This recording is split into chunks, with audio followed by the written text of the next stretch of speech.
YCP నేత గన్నవరం మాజీ MLA Vallabhaneni Vamsi భూదందాలు, కబ్జాలు, మోసాలు ఒక్కొక్కటిగా బయటకు వస్తున్నాయి. ఆయన అక్రమాలపై ప్రభుత్వం సిట్ ఏర్పాటు చేయడంతో బాధితులు ఒక్కొక్కరుగా బయటకు వచ్చి పోలీసులకు ఫిర్యాదులు చేస్తున్నారు.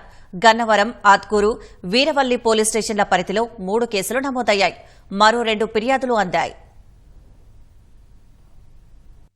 వల్లభనేని వంశీ అక్రమాలపై రాష్ట్ర ప్రభుత్వం ప్రత్యేక దర్యాప్తు బృందంతో విచారణ చేయిస్తుండటంతో అతని బాధితుల్లో ధైర్యం వచ్చినట్లయింది. గత 5 ఏళ్లలో ఆయన అరాచకాలకు బలైన వారు ఒక్కొక్కరుగా బయటకు వచ్చి ఫిర్యాదులు చేస్తున్నారు. విజయవాడకు చెందిన సుంకర సీతామహాలక్ష్మి, బొప్పన చౌడేశ్వరి నుంచి గన్నవరంలో 10 సెంట్ల స్థలాన్ని 4,11,000 రూపాయలకు 2004లో కొన్నారు. చౌడేశ్వరి వద్ద కొన్న స్థలాన్ని అదే ధరకు తనకు అమ్మేయాలని వంశీ సీతామహాలక్ష్మి ఆమె భర్తను 2021లో డిమాండ్ చేశారు. లేకపోతే చంపేసి ఆస్తి స్వాధీనం చేసుకుంటానని బెదిరించారు.